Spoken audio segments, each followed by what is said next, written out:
Alifa mau nanya tentang Marine Cargo, Pak. Apa pertimbangannya underwriting ketika ada pengiriman kayak pengiriman emas gitu-gitu? Kan kebanyakan asuransi ini yang nggak bisa nih. Apa pertimbangannya tuh apa gitu? Kebanyakan asuransi kayak asuransi Raksa pun dia nggak bisa gitu. Itu aja.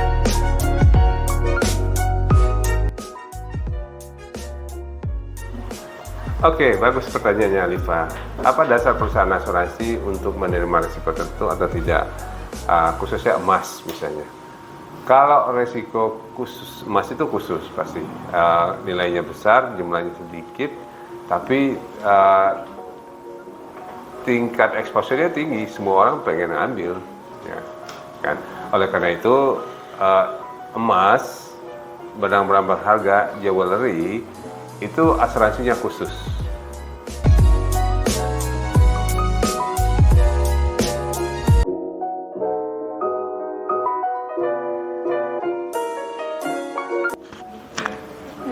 Baik Pak, mau tanya tentang underwriting itu sendiri. Misalnya dari underwriter itu untuk penentuan rate, kan biasanya kita dari bank garansi atau surety bond, Bitbond kayak gitu-gitu, itu rate-nya selalu berubah-ubah dan kebanyakan pasti keberatan di rate. Dari underwriter itu dia mengikuti rate dari kita atau dia naikin rate-nya sendiri, biasanya sampai tinggi banget gitu, terus sampai akhirnya harus dinegosiasi dulu sampai diturunin. Apa emang itu udah rate standar dari underwriter itu sendiri, Pak?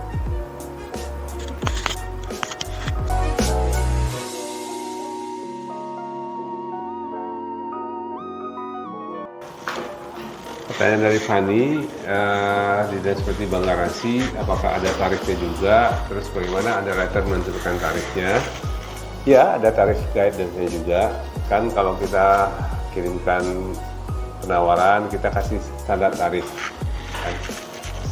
Sebulan, 3 bulan, 6 bulan, 12 bulan, 24 bulan. Ada guidance-nya juga, ada. Ya tetap ada perhitungan dari underwriter-nya. Dan kalau bervariasi itu memang tergantung dari hasil keputusan mereka. Kan datanya lengkap. Kalau di surety bank garansi kan datanya lengkap sekali, ya kan? Ada kopi kontrak, pergi ke udah aja, BOQ, ya kan?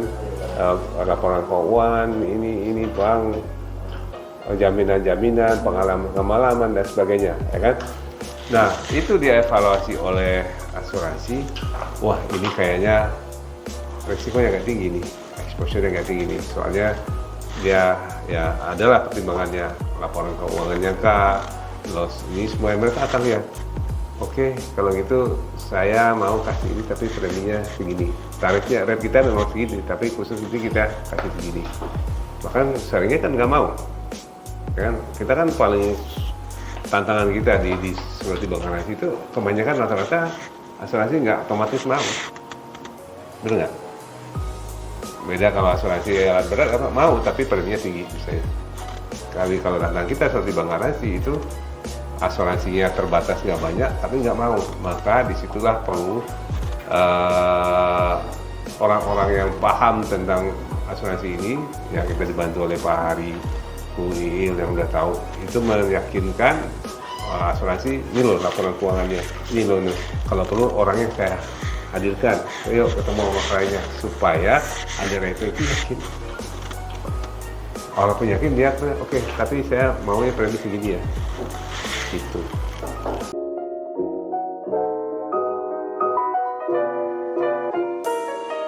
Kan tadi kan ada kualitas underwriting information menunjukkan kualitas perusahaan broker asuransi. Nah, Baby mau nanya, kualitas seperti apakah yang menjadi pertimbangan underwriting? Apakah beda kualitas antara broker dan agen atau yang lainnya?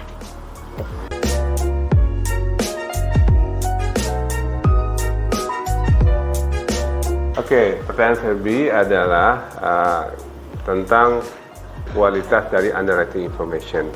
semakin lengkap underwriting information-nya, maka semakin bagus bagi perusahaan asuransi. Betul, broker asuransi yang pengalaman yang profesional, mereka akan selalu menyajikan informasi yang lengkap. Karena mereka sudah tahu, oke, asuransi akan menanyakan ini, informasi ini diperlukan. Bahkan broker-broker itu sudah seperti underwriter. Jadi kita juga ketika temu klien, kita sudah minta datanya. Pak, oke, proyeknya ini ya, 40 lantai apartemen, oke Pak. Pak, apakah sudah ada kontraknya? Bapak sudah punya layoutnya? Apakah Bapak sudah punya BQ-nya, bill of quantity-nya? Karena informasi itu pasti akan diminta oleh asuransi. Jadi kita sebagai profesional, jadi sebelum kita kirim data itu, kita sudah punya datanya. Ya. Nah, mungkin di situ bedanya dengan, saya nggak tahu apakah agen juga melakukan itu, mungkin saja ya. Tetapi broker profesional pasti akan melakukan itu pasti, karena kan broker ahli, kita ahli piagam asuransi yang bersertifikasi, sudah punya kita belajar mengenai asuransi seperti hari ini. Jadi ke depan kita akan tahu bahwa kita yang hadir hari ini atau siapapun yang belajar dari video ini ke depan akan tahu bahwa underwriting itu penting gitu. Ya baik broker profesional atau yang pemula ataupun agen, ya asuransi memerlukan informasi yang lengkap. Nah, siapa yang paling bisa menyajikan informasi yang lengkap, yang lebih cepat, itu yang menjadi prioritas oleh perusahaan asuransi untuk diberikan backup.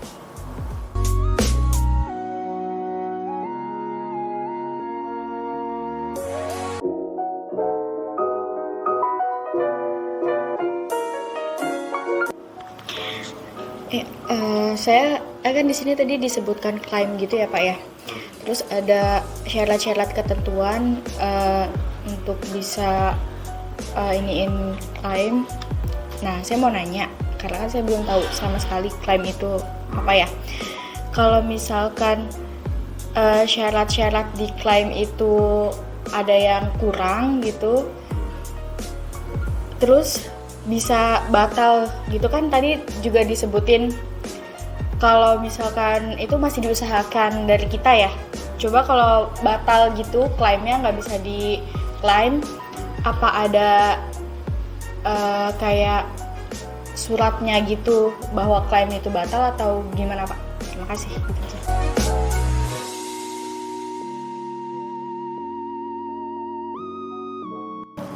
Oke, tentang klaim.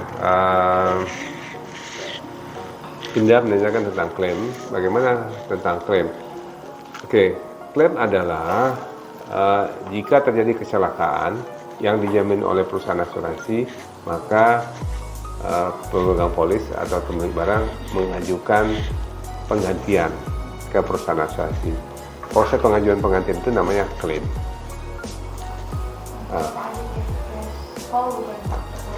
Beda, cash call jaminan. Ini kalau terjadi kecelakaan, ya. Kalau terjadi kecelakaan, jadi misalnya asuransi mobil, sudah mengasuransikan mobil, sudah dapat polis, premi sudah dibayar, terus kemudian mobilnya tabrakan. Kan? Kalau tabrakan, silahkan kita punya asuransi. Kita minta ganti dong ke asuransi, gitu. Nah, kita menuntut asuransi itu untuk perbaikan itu namanya klaim. Ya, mengklaim ke asuransi. Nah, apakah asuransi mengganti atau tidak, itu sesuai dengan persyaratan yang ada dalam polis. Misalnya, polis ini kecelakaannya seperti apa? Kecelakaannya pada saat melawan arah di jalan ini, tabrakan. Polis bilang, kalau melawan hukum, polis kecelakaannya klaimnya nggak dibayar. Misalnya kalau polisi begitu. Oke. Atau nggak punya SIM, misalnya seperti itu klaimnya ditolak seperti itu. Kalau tidak sesuai dengan ketentuan dan persyaratan polis, klaim itu ditolak. Itu sebetulnya terms and condition.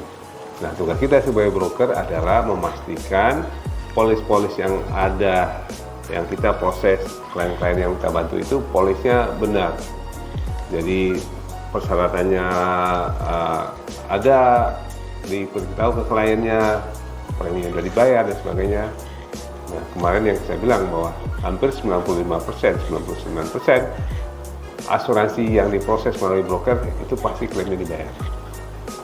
Kenapa? Karena kita ahlinya asuransi, kita sudah mempersiapkan polis asuransinya jauh sebelum polis itu terbit. Kalau iya, polisnya kurang sempurna, itu mungkin ada kelalaian, kekeliruan, dan sebagainya. Tapi secara ini kita sudah siapkan polis itu.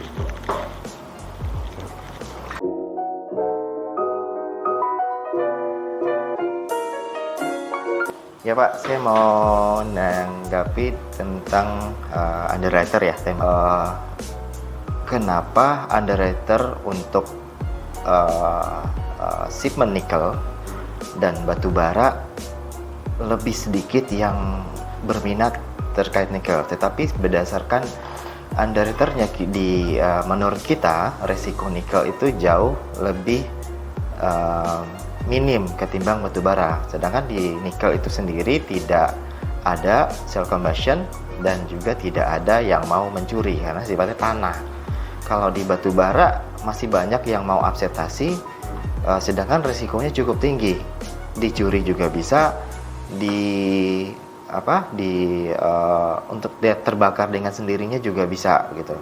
Tapi untuk mencari backup nikel kita sangat agak kesusahan gitu loh Pak. Dari sisi mana sih underwriter menilai nikel itu lebih resikonya tinggi ketimbang coal gitu. Itu aja sih Pak.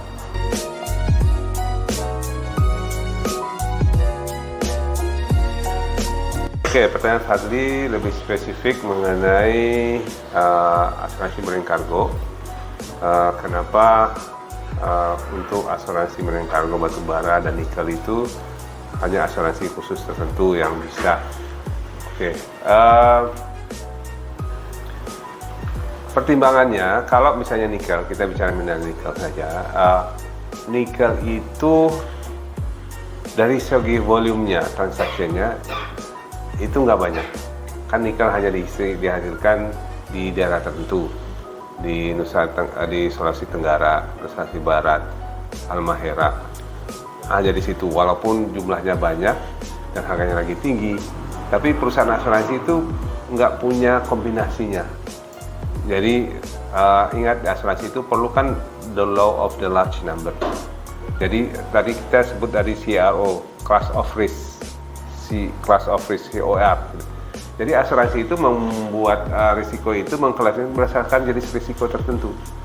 Dia menghitung loss ratio itu dihitung dari class of risk. Ya, marine cargo, batu bara, rasionya seperti apa ya? Dari sekian banyak pengiriman klaimnya berapa?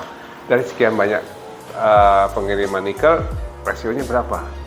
Nah, begitu di menurut pengamatan saya mengenai nikel itu nggak banyak datanya. Ya, mungkin selama ini tidak diasuransikan pengirimannya. Ada, kalau menurut saya lihat, secara research, itu asuransi takut karena exposure-nya besar. Dia total loss. Memang loss kecil-kecil enggak, tapi total loss. Kapan terjadi total loss? Itu ada risiko namanya di dalam pengangkutan nikel itu namanya caking. Karena tanah, semua muatannya tanah itu tiba-tiba kering dan menjadi kue. Cake, jadi kue gitu. Jadi kapal itu jadi menempel sama tanah itu. Nah, kalau tanah menempel itu kalau berlayar dia kaku. Dan akibatnya kapalnya jadi patah dan tenggelam tuh. Nah, ini total loss.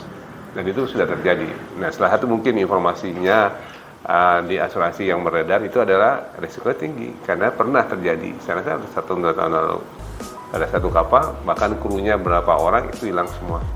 Karena nggak bisa begitu, udah kaku semua. Tiba-tiba ada ombak, dia patah, semua